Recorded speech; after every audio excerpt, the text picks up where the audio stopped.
So basically, I don't know how many of you know Avanade. Avanade is a joint venture between Microsoft and Accenture that was born about 16 years ago with the goal of combining a technology vision coming from the bottom, from the technology player like Microsoft, with a more business-oriented vision coming from Accenture heritage.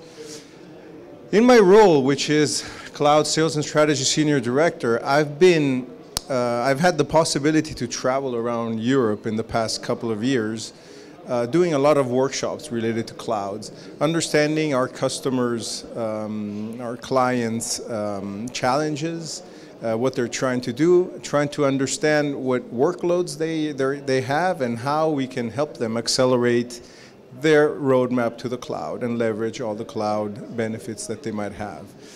The goal today is to share some of the findings that I've seen over the past years with you, and also to share a journey that we started with an Italian customer. I'm Italian, I'm based out of Milan, with an Italian customer, which is RCS Media Group. I'm very fond of this experience, and I have firsthand experience there. So let me start by talking about the emerging trends and challenges that we're seeing in the market. As I said, this is experience coming from a lot of different workshops that we have done with different clients in different industries and in different countries all across Europe. Mainly the challenges that always come up are related to costs, right? Cost is the #1 driver that that drives every conversation that in our client arena.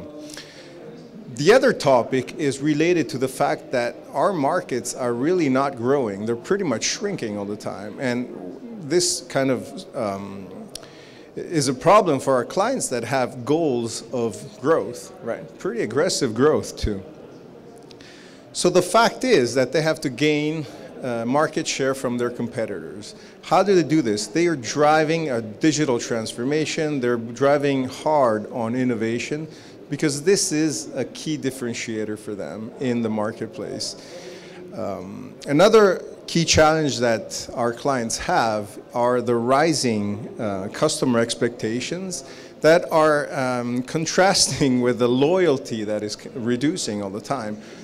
Our clients' customers are very used to having extremely good customer experience, right? They have products, they have really state-of-the-art consumer types experience from all over, and they will not settle for less, right? So they will go anywhere they have the user experience that they're looking for. So this is really a big challenge for our customers that have to provide this user experience for them. And finally, the final challenge that I would like to highlight is the fact that our clients are struggling to monetize the art of possible. What does that mean? It means that, you know, with all the different devices that are around, the Internet of Things, the mobility devices, you've got data coming from the social medias, you've got data coming from all over, basically, from digital marketing solutions, from collaboration solutions within and outside of their companies. They're struggling to find value out of this and monetize it, right? So with these challenges, it comes as no surprise that the cloud is the topic that they want to talk about. Why is this? I mean, how else could they start a digital journey that typically requires a lot of investment up front with budgets that are shrinking about 20 to 30% year over year, right? It's impossible unless they change the way they are procuring for services. They change the way they are consuming services, right? So the cloud really does help because they're able to shift the focus on from capital expenses to operational expenses with very small initial investments. And this is what really resonates with them. If you couple this with innovation initiatives that need to start, and innovation initiatives typically have very hard return on investments, right? And probability of failing is quite high. So if you couple this with the fact that you also need upfront investments, this is not really going to work in the arena that they're working on today, right? So customers are understanding that they need to consume services that are commoditized, right? Understand what is commoditized that should be consumed, and understand where they should create to find the value, right?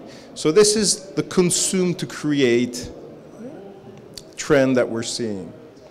We're also seeing new architectural paradigms, right? We're seeing new architectural patterns, application patterns that are being used more and more by our customers. These are the cloud patterns that are very important to have to enable scaling, horizontal scaling, to enable independent scaling, loosely coupled architecture. People talk also about liquid applications and stuff like that. This is really resonating within the market. And finally, the cloud-first mindset. In different ways across Europe, clients are starting to ask themselves, not if they should put something on the cloud, but why something should stay on premise, right? This is kind of the mentality shift that is going on, which is really important. But there's some other things that I would like to talk about. Mainly, what is the cloud, right? The reason why I put this up is that sometimes it happens that I talk to our clients and they start saying that they've been using the cloud for 10 years or so because they have outsourcing contracts, right? They have this really big outsourcing contract. I'm consuming services. I have my as a service from my outsourcer. Is this really cloud? Why is it not cloud? So the reason, so I'd like to show you just a quick video just to set the stage here to understand what confusion is related to this. Have you guys ever seen the movie Sex Tape? How do you forget to erase your sex tape? Because it kept slipping my mind, and then the next thing I knew, it went up. It went up to the cloud. And you can't get it down from the cloud? Nobody understands the cloud. It's a mystery. So I think it's pretty funny, right? Nobody understands the cloud. It's a mystery. This is something that is actually going on, right? A lot of our clients that I'm seeing are really struggling to understand what the cloud is.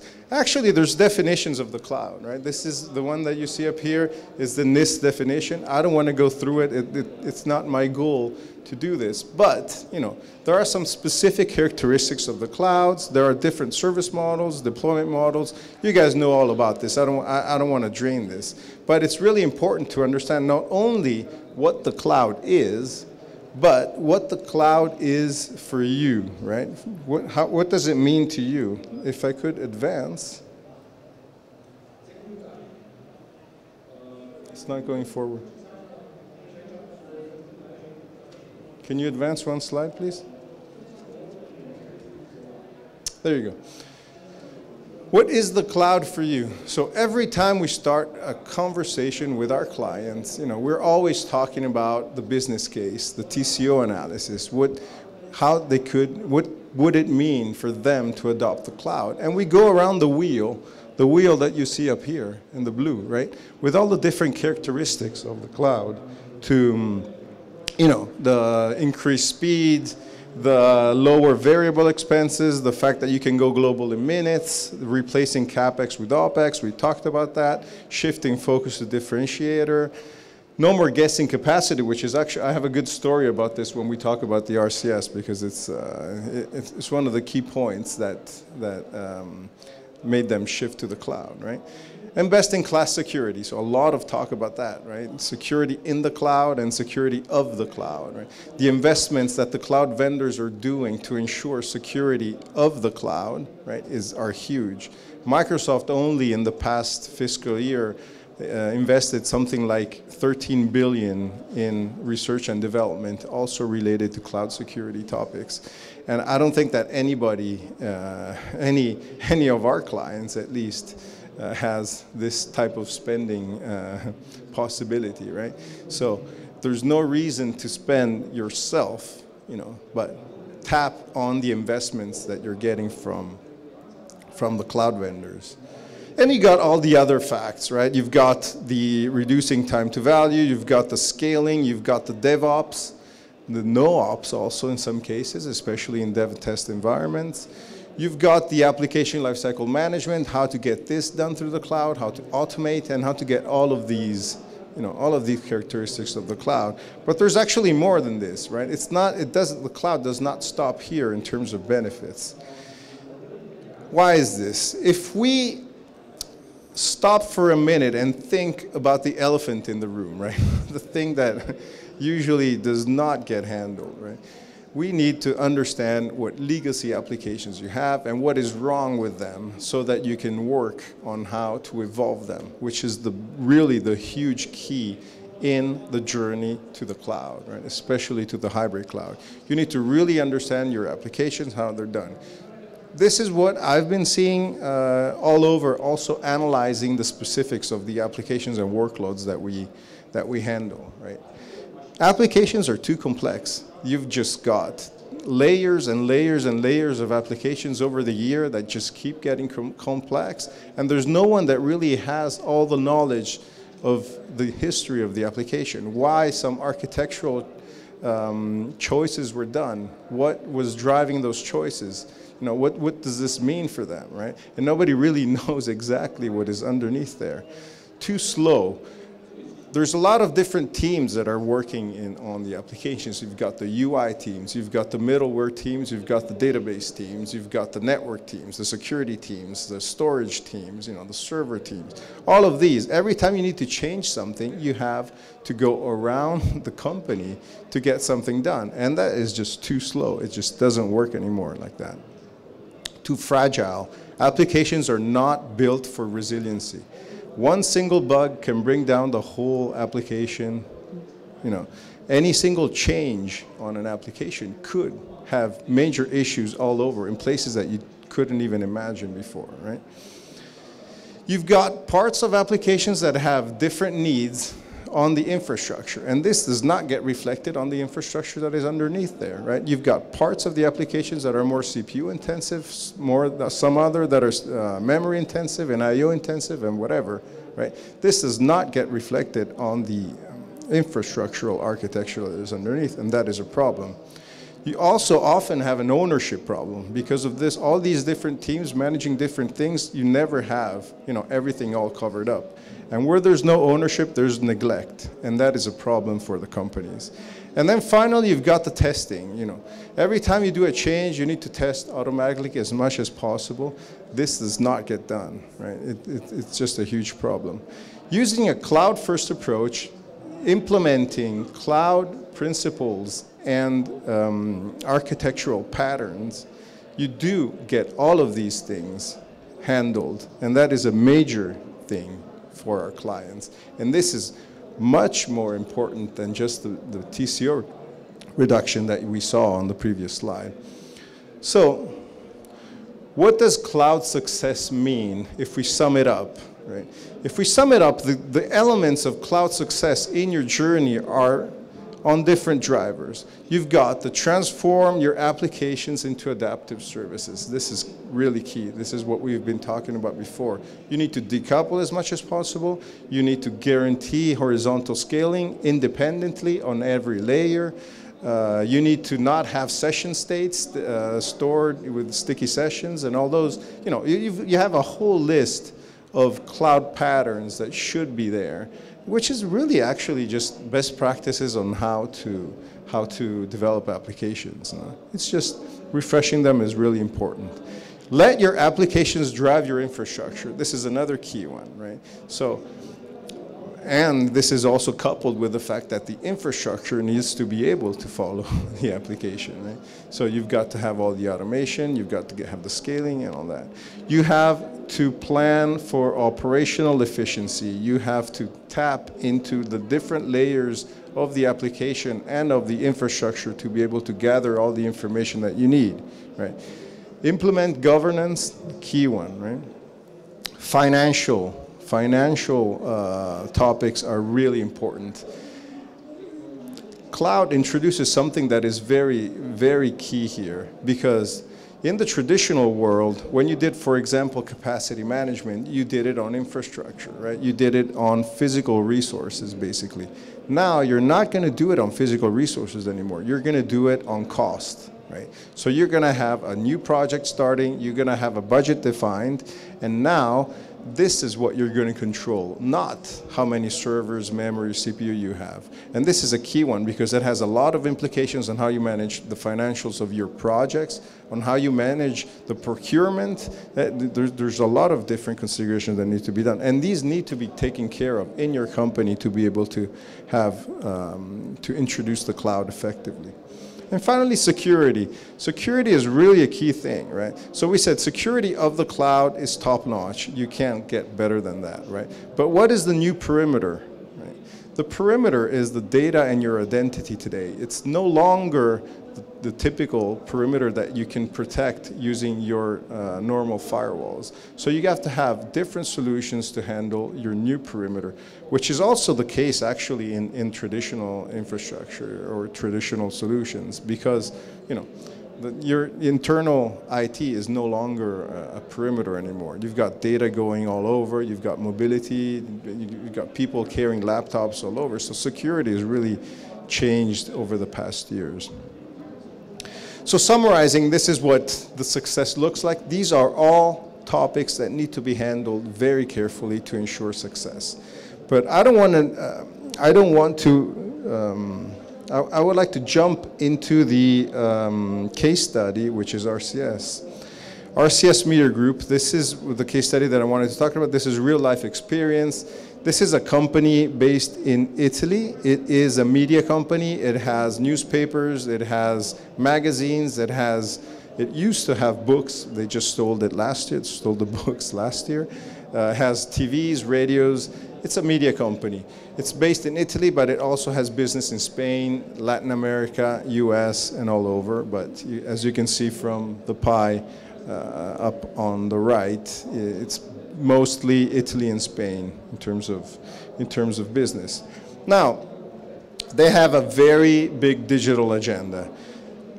This website here is one of the websites that we actually created directly with a cloud-first paradigm on the cloud, coming on top of the cloud transformation journey that we were doing, right?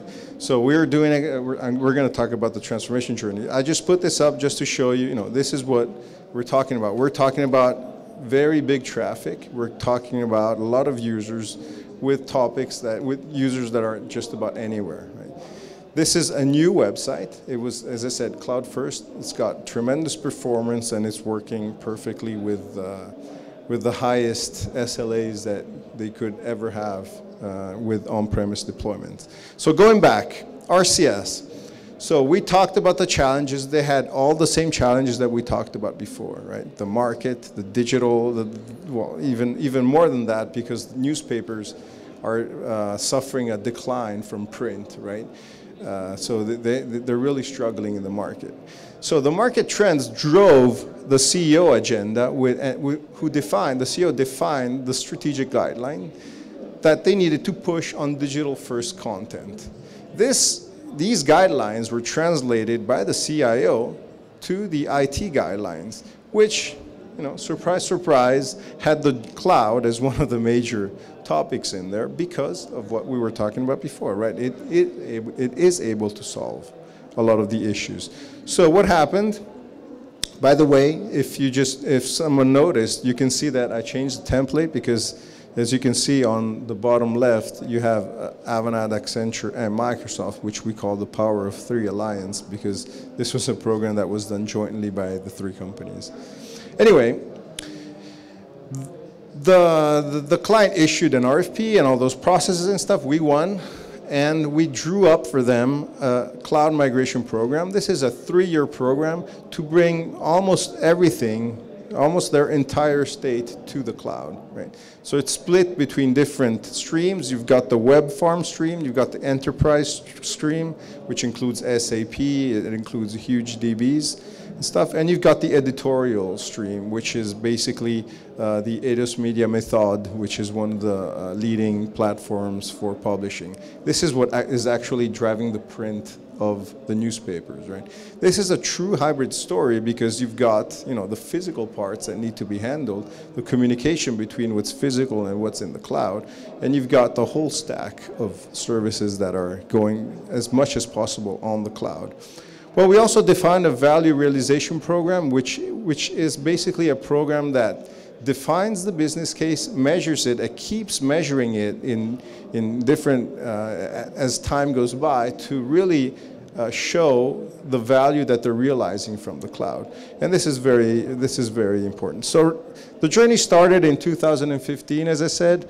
Right now we are in the second half of 2016, and I think next week we have the deployment of Gazzetta. Gazzetta is the major sports newspaper that we have in Italy. And it's going to be a huge deployment, and we're going to have our fingers crossed because you never know what's going to happen. But in any case, as you see, you know, we've done mostly all of the web application, web farm, almost finished. We're starting with the enterprise migration, and we're going to tackle SAP very soon. And it's going quite well. So what I want to talk about now is the business case that is behind this, right? So from the picture that you see up here, this is the business case that we drew up for them. We agreed with all the CFO, with the CEO, everyone, all the figures that are behind this. It's got all the costs inside, all transformation costs, it's got everything in there. So as you can see, the TCO savings are not that huge, right? So we're talking about 15% in 3 years, 17% in 5 years, which is not too huge, right? By itself, it does not really, you know, it does not really cover for the risks that they would have in doing a migration.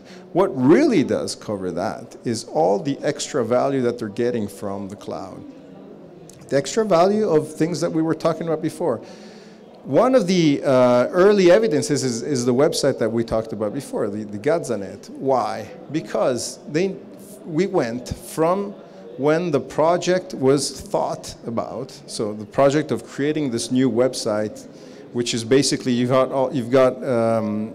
like a blog where every team has its own blog and it's all managed centrally, and it's really nice if you guys are going to go look at it. But anyway, from when it was thought about to when it went in production, it was only weeks. Right?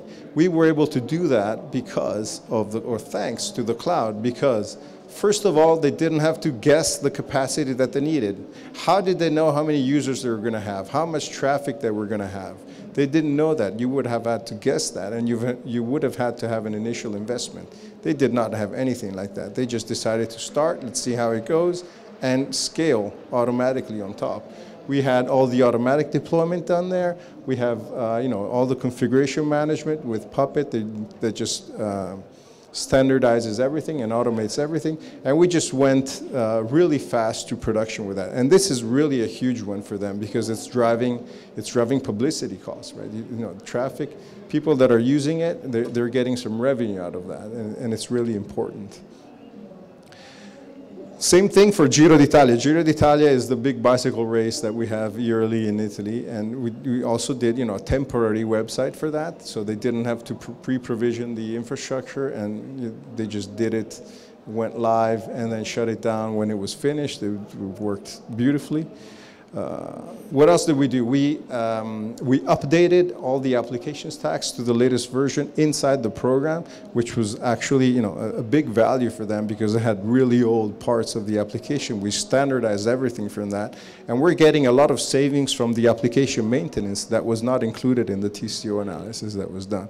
So that's a major one because the application maintenance costs are huge, and they're getting about 20%, 25% reduction this year already in the application maintenance cost, which is huge. We decommissioned 42% of Java applications that they had on top of the platforms, thanks to the rationalization that we were doing. We created ID cards for every application that had all the details, all the you know, everything that was related to the application, all the dependencies. things that they didn't really even know about, and all the testing too, all the automatic testing that was done there. And we developed, we helped them develop the infrastructure as a code paradigm, which means that application and infrastructure are both handled in the same way in terms of configuration. You've got JSON templates that are driving the infrastructural architecture so that you can automatically deploy those. These templates are versioned and controlled together with the application, so this is a huge one. I think this summer, right before August, right before the vacations in August, they had a big deployment in one of the applications and had issues. Within the day, we went back, we helped them solve the issue, and we redeployed the application immediately without any, almost any downtime, right? In the old world, it would have taken them weeks to get the same results, which is a huge thing for them. So, what I want to say is that TCO is really important, but to the CIO, also these other topics are extremely important. And this is what really is driving the decision to go forward with them. So where are we in the program? Here we go. So the WordPress stream is all done, almost all done. On air, almost everything. You've got the different blogs, you've got the newspapers, you've got it all in there, and it's going beautifully with very high SLAs. And we also found a reduction in the monitoring tickets that they're having. So we promised in the beginning about a reduction of the operational costs for the infrastructure of about 20%. We're getting that and even more. Okay. So this is, very, very important topics. So how do you get started? What do we propose in order to get started? And this is actually what happened in RCS and what we've been doing over, as I said, around Europe over the past years. Workshops, right? So contact your rep, organize workshops to analyze your workloads, because, as I said, analyzing workloads is key in understanding the roadmap to the cloud. Focus on a few desired outcomes. Really understand why you're doing this, because that's going to drive what architecture you're going to put and what solutions you're going to have and what type of program you're going to have. Right? Start with the workshops. We have two different kinds of workshop. One is called ARC, Accelerate the Roadmap to the Cloud, and the other one is called the Cloud Foundation Workshops. What's the difference? The first one is more related to analyzing a bunch of applications, about 20 to 25 in 3 days, something like that. We analyze the code, we understand the dependencies, we understand the remediation activities that need to be done, and we help understand the roadmap to go forward with those, along with the operational model considerations, the skills that are needed to manage it, what needs to change in the organization. So it's a pretty big effort on both sides, because usually it takes about 2 or 3 days to get these things done. And then we come back and present with a roadmap. And we also have Cloud Foundation workshops, which are longer workshops that actually handle a lot of different topics related to also understanding how to integrate your on-premise environment with your cloud in terms of migrating the different services, keeping them, implementing the real hybrid cloud. And basically also understand how the design of the data center needs to be done, the naming conventions, the resource groups, the subscriptions, and all those topics that need to be handled to be able to have an effective cloud program. Right? And we can help in every part of the journey. We have our cloud practice that handles infrastructure, applications, and operations harmoniously and integrating. What's really shifting in the cloud paradigm is that there's no longer a demarcation between infrastructure and applications. The teams need to work closely together to be able to get the results out of the cloud. And last, operation. Operations is always a key part. People are afraid to lose their jobs. This is not true. Jobs change, yes.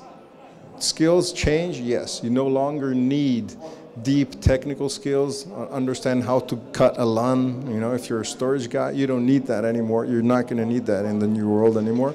Fine, but you still need to have deep architectural knowledge to understand what types of things, what types of storages need to be done. There's a lot of different choices that can be made over the cloud, and understanding what these mean for your solution is key. And so, these topics always need to be handled to be able to go to the cloud.